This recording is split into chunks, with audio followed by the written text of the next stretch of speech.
Hey, hi everyone, this is Vivek, and in this particular video, we're going to talk about Sqrt decomposition. So this is going to be a summary on Sqrt decomposition, and we're going to talk about multiple different forms that exist. So when I say summary, it's not going to be like a full tutorial on all of those forms, because I understand that Sqrt decomposition, of course, asks for some practice, and for many of the viewers, it might be something that takes kind of go through multiple longer videos, kind of going through their problems one by one.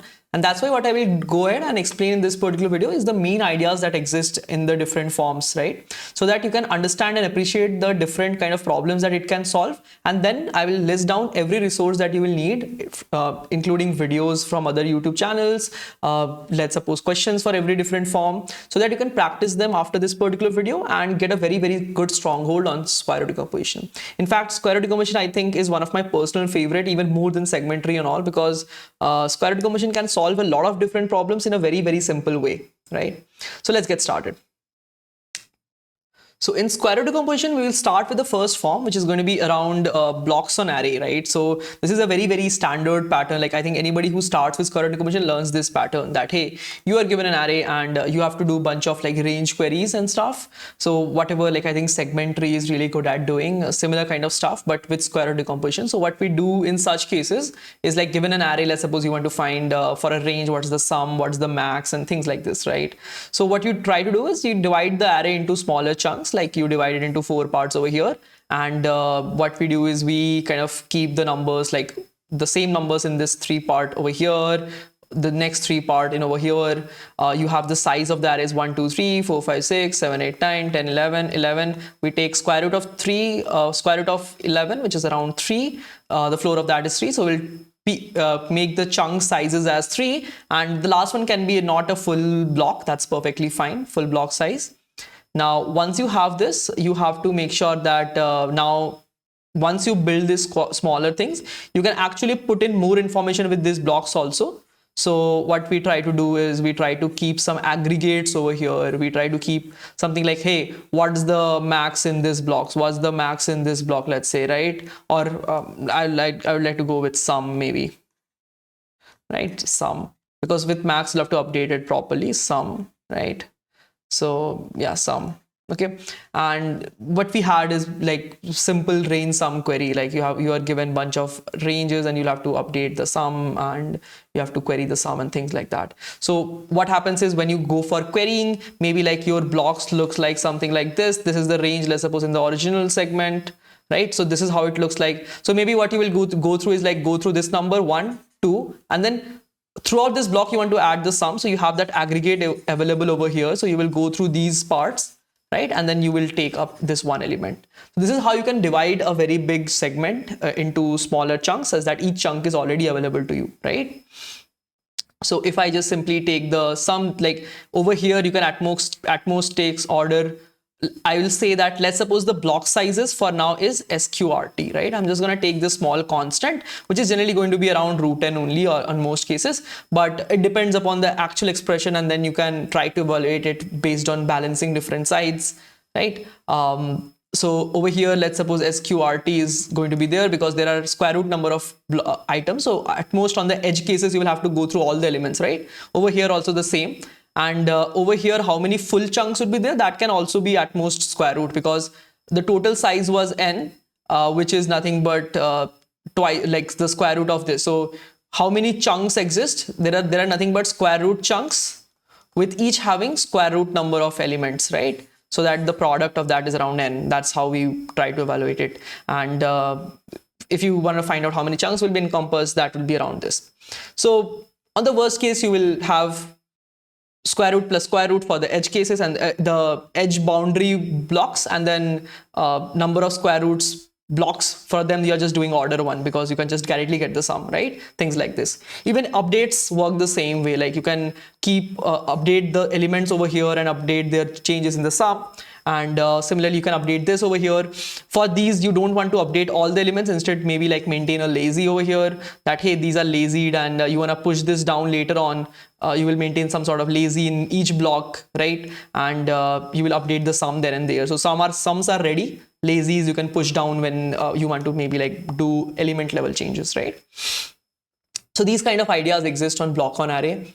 One more idea that I've seen on blocks on array is maybe like building intralinks. That there is this famous problem called holes on code forces, which basically talks about ki, hey, you are at a block and then you know that from this block where do you jump, right? So you can jump a lot of times in the same block and then you will go to some other block, and then over here you will, for every element you know where do you jump to, and that can update, right? So the basic idea is like, hey, you want to build something like intralinks in each block, that hey, if you start at any place, for every position in the block you pre-compute where will you reach, right, in that block, and everything is computed for each block, that hey, in each block if you start at certain place, where will you reach in the next few blocks, right, where will you end up in the next blocks, not in that same block. So it's like short circuiting every move that you can do in that same block, or short circuiting. So essentially the whole idea is short circuiting the compute that you're going to do on each block. That's the main idea that you use in such blocks on array kind of an idea, the form one, right?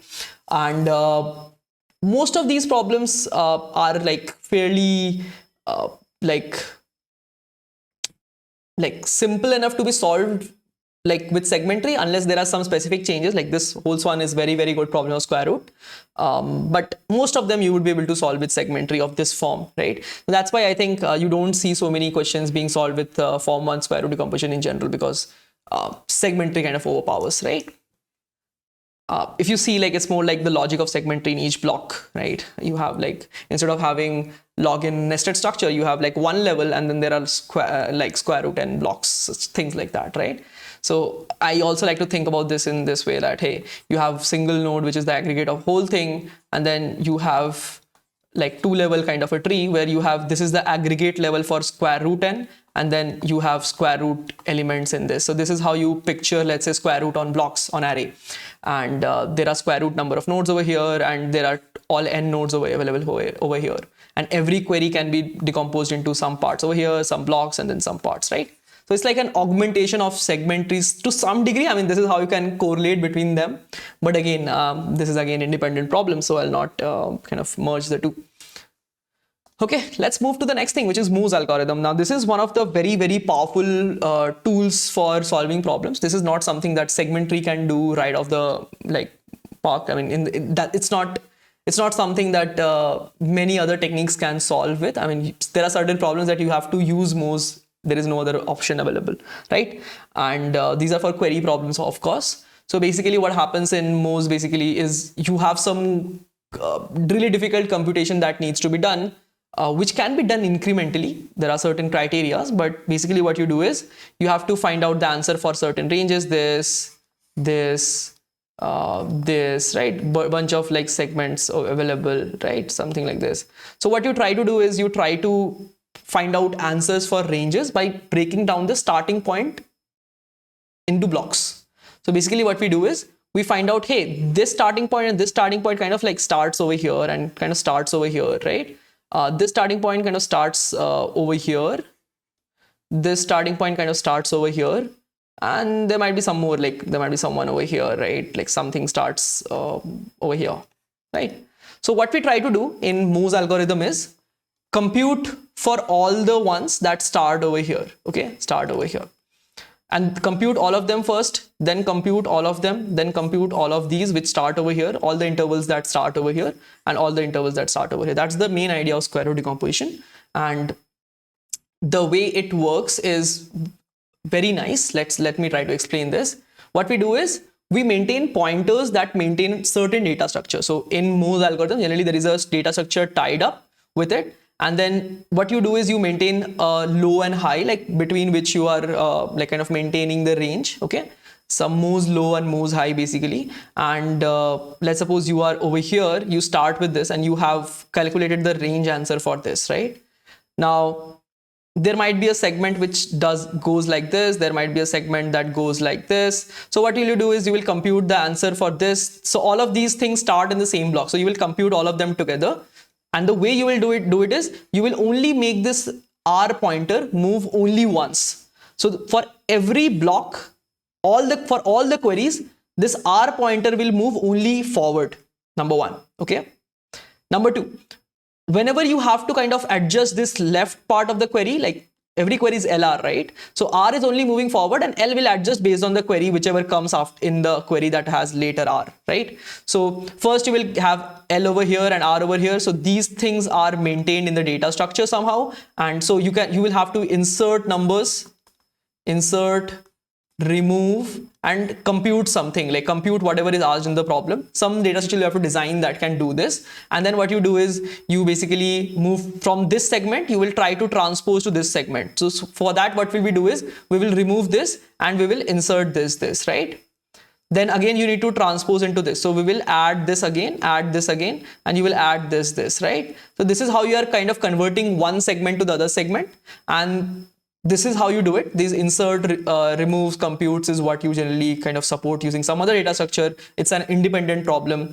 Generally, these has to be order 1 to pass the time limits, or very, very small log n kind of things might work at places. You will need to squeeze them in. And compute can go pretty high. Like compute can do, like for every query, you can do log n or square root n also. I mean, that's perfectly fine. Compute can be costly, I mean, little costly than order 1. So basically what you are doing is for every query, you are maintaining a range. You get the answer for that, switch to some other range, get the answer for that, switch to some other range, get the answer for that, and so on.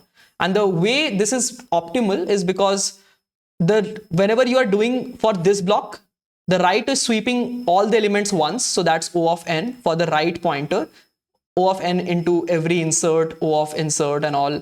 You will have to compute that, but O of insert for the right pointer. For the left pointer, it will move in the same block. So every time you shift from this or this to this, you might at most insert or remove O of root n elements or square root elements. So O of SQRT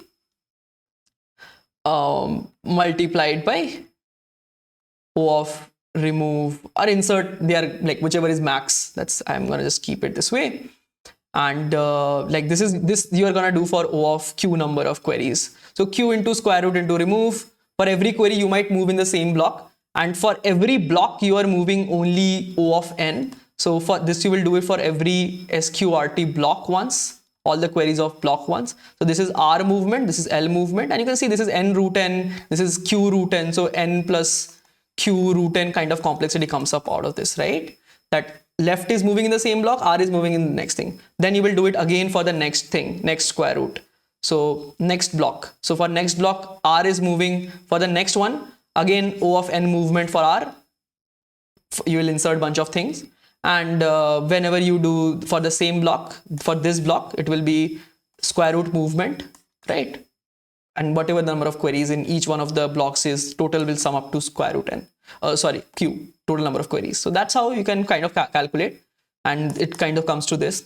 That's why Moore's algorithm works like charm. And there are very, very beautiful problems like DQuery, and like I think that's the very starter problem that people learn from, and I will attach that in the description below. So you can learn it from there, right? So Moore's algorithm is another one. Next is essentially this idea of heavy and light nodes. That's another interesting thing that comes up quite often. And I think this is like this kind of problems get so easy because of these techniques existing, or else it's very difficult to solve it with some graph algorithm and all. It's super complex without using square root decomposition for certain kind of problems like this. And I will link them below. You will see once you start solving them. So over here, you need to find the number of triangles, let's say in the graph, and a very simple evaluation will lead key. There are 1, 2, 3 triangles over here. But how do you kind of compute that quickly? Because in graphs, like finding triplets is very difficult. And you can try doing n choose 3, but like that's n is pretty high. And I'm going to assume that we are dealing with something like this, right? We're dealing with something like this. So how do you find out the number of triangles and even checking things in between? So you have the edges. You can check whether 2 things are connected, but you choose this, then you go to its neighbor and then go to its neighbor. There can be a lot of neighbors for each one of them, right? It can be a very, very dense thing. Like this has bunch of neighbors, right? This has bunch of neighbors and this has bunch of neighbors. And essentially what you need to do is you need to find the common neighbors out of them. Like whatever is common will form a triangle, right? So, but doing that is very difficult because this can have O of n, this can have O of n, and there can be many, many such nodes. So how do you compute this quickly? Well, it turns out that there are multiple ideas that you can use to solve this problem. I think the best one goes something like this, that you have heavy light nodes that you try to form in this. So what is heavy light nodes? What we say is, like, let's say there are 9 nodes in total in this graph. So I will use SQRT as 3. So whatever has degree more than equal to 3, we'll try to mark that as heavy node, right, for now. So I can see this has more than 3, this has more than 3, this has more than 3. So these are heavy nodes, right?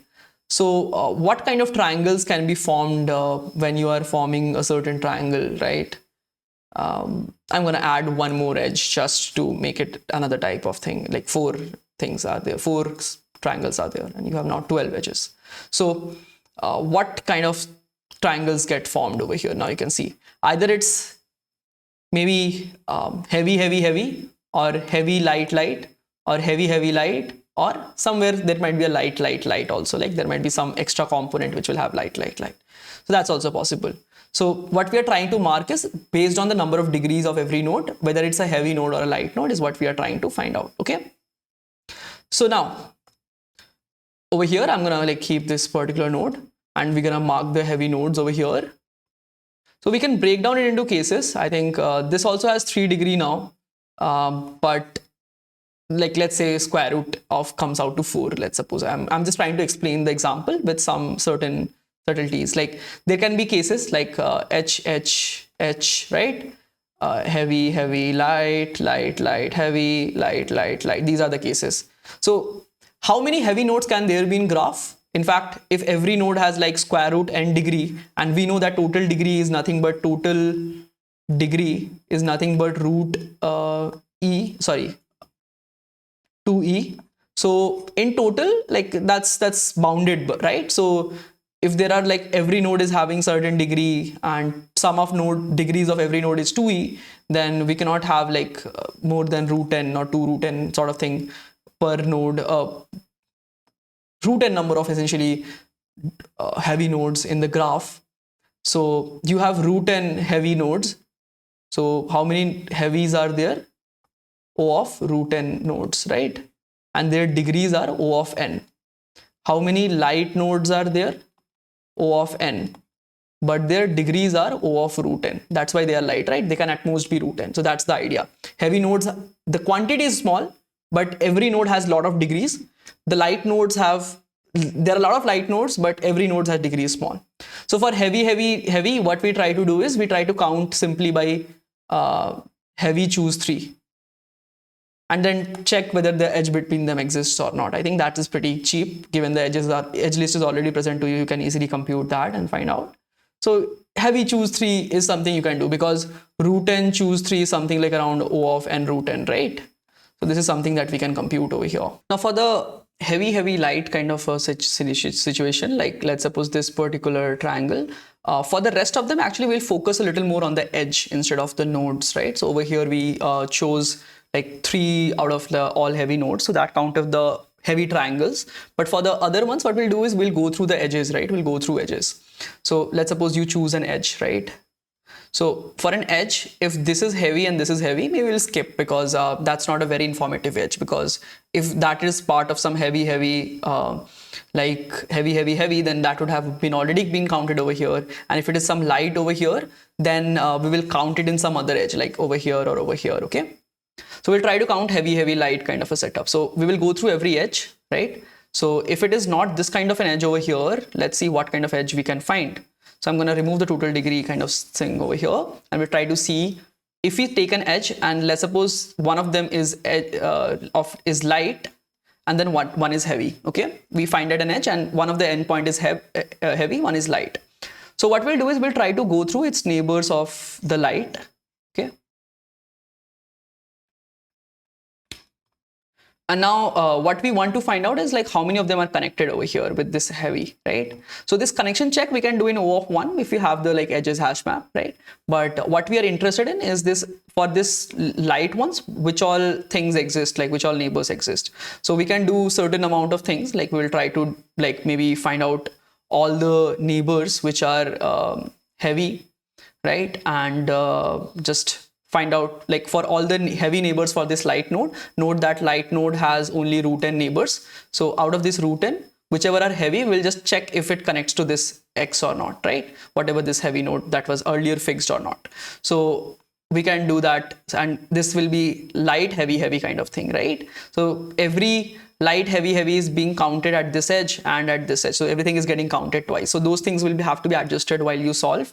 But essentially, it will simply lead out to like for every like edge which is light, heavy, count the connecting thing over here, count the number of neighbors which is over here which connects to this. So this will be, we are going through every edge, so E into every light node. This edge has a light node, so light node has root V or root n in this case, number of nodes, and that many things we have to just check with connection, having a connection with this fixed node heavy, right?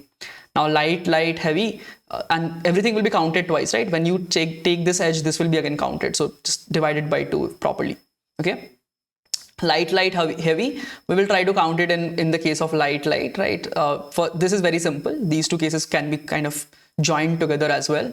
So for a light, light node, what we can do is this is root n number of, this has root n number of things, this has root n number of things. So we can maintain them in a sorted order and find out the intersection, whatever is common neighbors between the two. And that should give us in O of like root n algorithm to find the common things. All of them lead to a triangle, and we can simply just like compute it.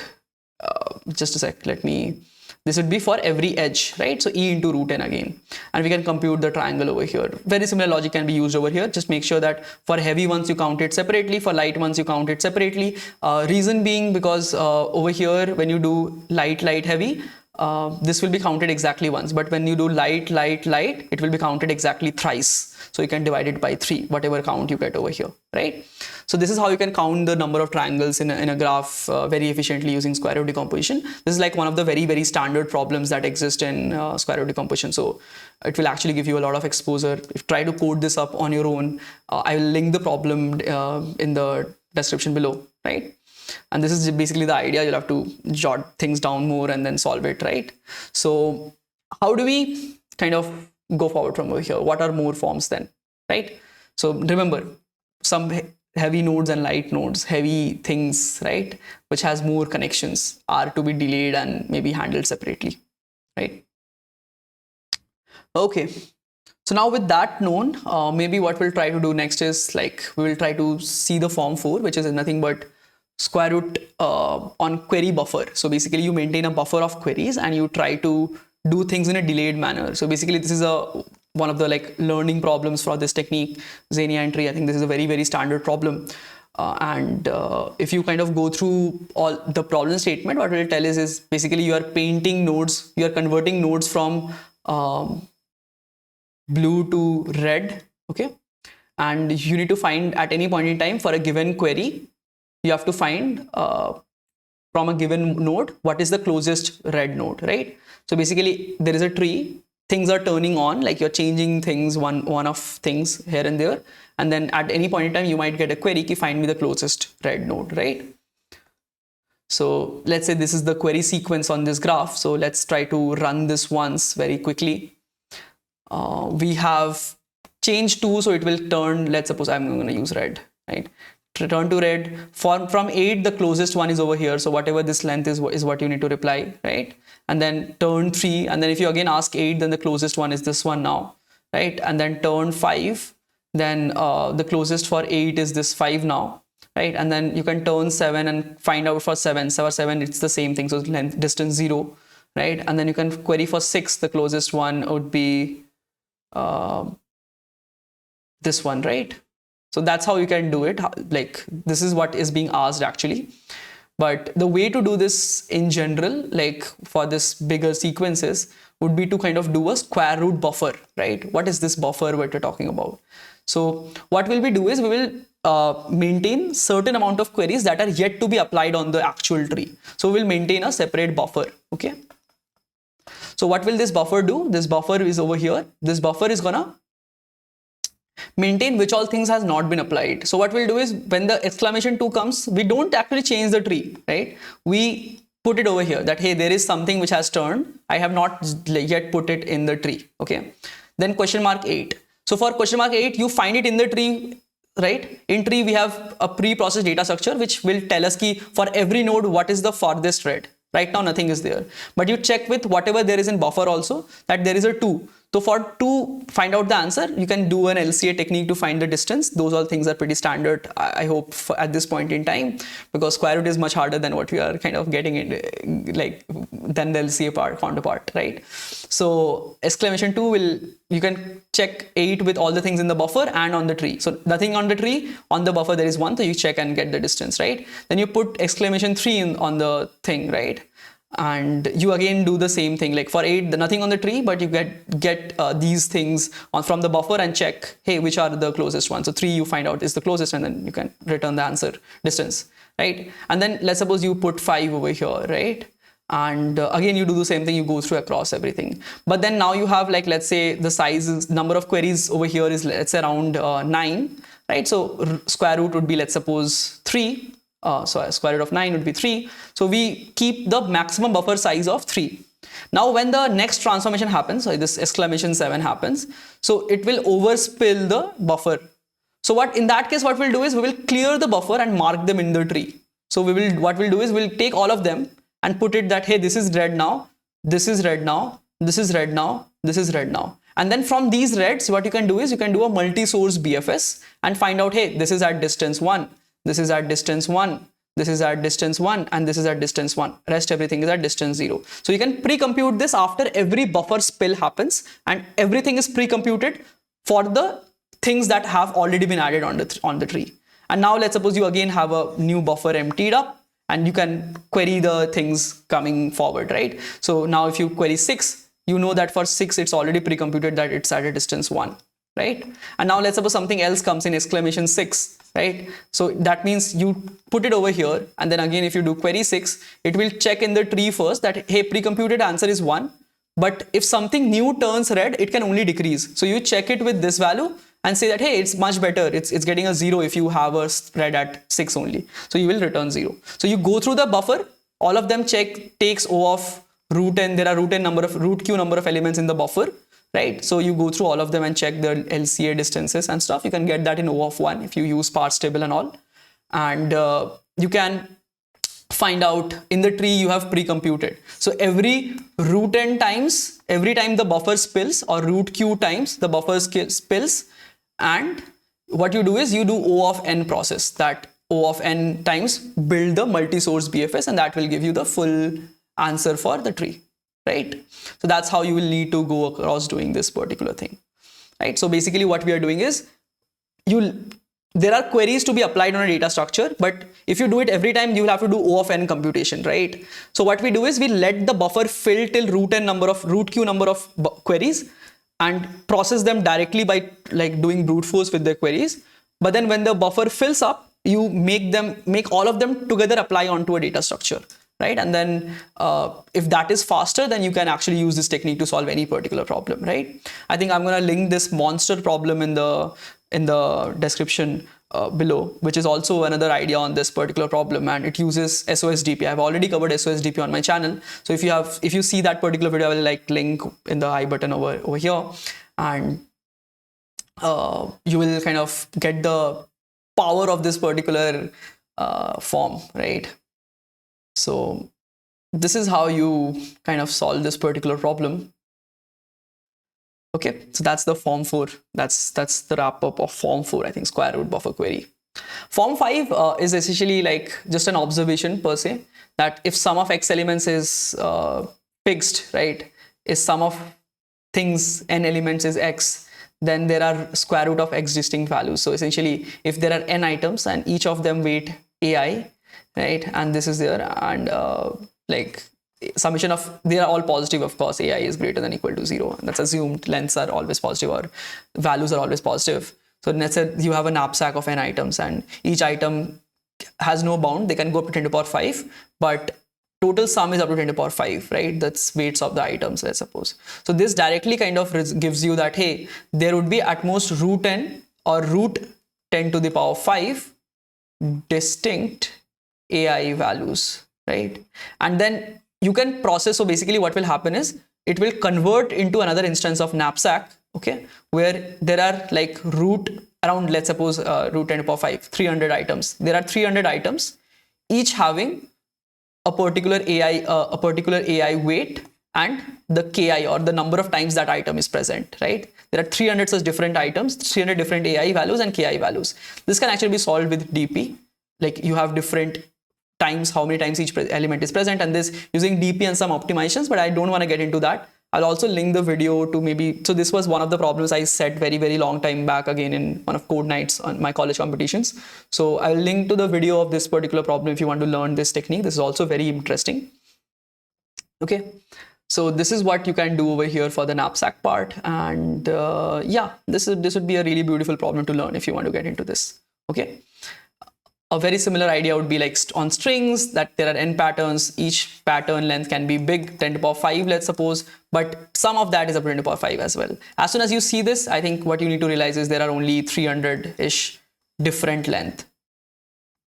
So what you do is process every same length thing together. Maybe like what you want to do is, there are, let's suppose, 300 different lengths, right? So you make a hash map of, let's suppose, the hashes of same length substrings of the string, right? Something like that can be done, right? So bunch of things you can optimize on top of this, but I'll leave that to you, like how you want to use this. I'll link the problems, solve those problems, and you will get the idea how to use it. Okay, this is a form 5.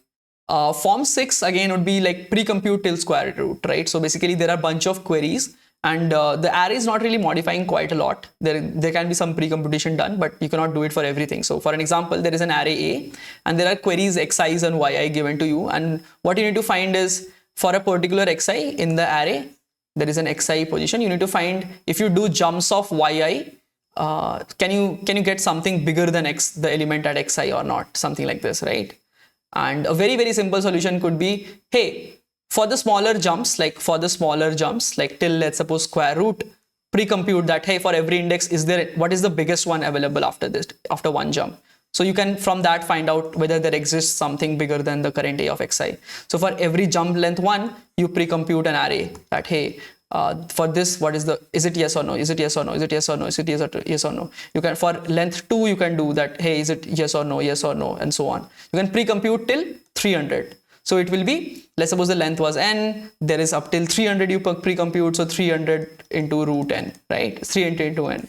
And then for bigger values of yi, the jumps are much bigger, right? What you need to find is, for a particular xi, the jumps are pretty big. So even if you simulate this while the query comes in, it's fine, because it will exhaust in like root n number of steps, right? Because it's big. So that's how you kind of do. Basically, the idea is you pre-compute the query answers till a certain point, or do pre-compute for something, and then for the rest you can kind of let it run during the query time, right? That's what you do. Then another form that is very rare, I've not seen any problem as of now in competition on this, but basically the idea is, what if you have to implement trees with square root decomposition, right? You can actually do that. Let's suppose you are given an array and you need to reverse segments of that array to solve like standard tree questions, right? Hey, take x to r, l to r, like let's suppose you are given an array, right? And you are given l to r. So what you need to do is you need to split this into parts, let's suppose, and then maybe move this from this place to this place, right? Move this from this place, and this is the new array. Very weird, right? This is something that tree does really well. But even you can do this with square root decomposition. The way to do this is like fusing form 1 with a rebuild. So basically what you do is you allow that, hey, there is square root n size chunks, right? These are each square root n size chunks. And then let's suppose you want to cut this portion out and paste it at the end. The way you do this is you find out the correct chunks and then split it over here. So what you do is, the first step would be to split it into smaller parts, right? So note that this is not really square root size now anymore, right? And then what you do is you obviously maintain these chunks in a linked list kind of a structure, and then you pull it out and then paste it at the end, right? So the way it becomes is this, then this piece, stick this together, like standard linked list kind of an operation, right? You can use something called as XOR linked list per se to maintain this. If you want to do reverse and all those things, you can also do. Okay, so you pasted this over here, right? So basically what happened is, whenever you kind of get a query, you split it at that point and then move it across at the end, right? Now what you can do is, finally, when these pieces become too small, or when there has been a lot of queries, you understand that there has been a lot of pieces, small pieces have been created as of now. Maybe what you can do is you can just rebuild everything. So now you know the structure. After, let's suppose n, for this it turns out that the optimal square root is n log n. I don't want to get into computationally maths thing today, but after this many steps, what you might do is like you rebuild everything. You again build the original array using these small chunks, and then again split it into square root n, square root n, square root n sizes, so that it's the new structure now. This is another idea that helps you to solve some tree-based problems. But again, the complexity for this becomes a little difficult to get past. I mean, the complexity comes out to be something like n plus q into root n log n, right? So root log n sometimes passes, but it's very difficult to get it squeezed in time complexity at places at different sites. So generally use trees only, but still this is possible. This is another form that exists for this, right? So these are major 7 forms that exist, and I think if you kind of go through the like notes and the material that is given below, you will get a lot of ideas on how to solve square root decomposition problems. I think there's going to be good amount of learning involving when you get involved into solving this. I think Eric To also has a really good like playlist on square root decomposition, so you can watch that also. He has solved certain amount of problems to give you a good idea on how to solve these, so that might be a good watch after this. But again, this is going to be these are the main 7 forms that I understand exists in square root decomposition. There are a few more here and there optimizations, like I think I will include this bonus problem. So there is this like dancing link techniques on modes that exist. There are certain optimization that exist. I will post down certain bonus problems that you can kind of solve, which are pretty interesting if you want to get into them, right? So I'll include them, and you can solve these problems and kind of get accustomed to square root decomposition. I think this was a difficult stream. I hope for some of you guys this might have been valuable. Sometimes I feel teaching difficult content on YouTube is a little difficult, in the sense that not a lot of people might get value out of it. But again, I think there are certain people who would appreciate things like this. So if you do appreciate, give it a like leave down a comment on what exactly would you like me to teach more.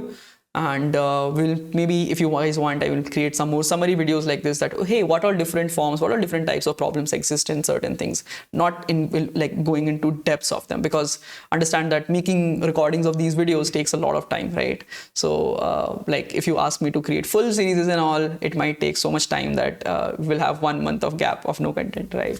No learning content at least.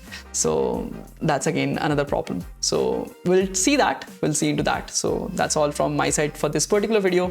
Do subscribe to the channel and see you in the next video. Bye bye.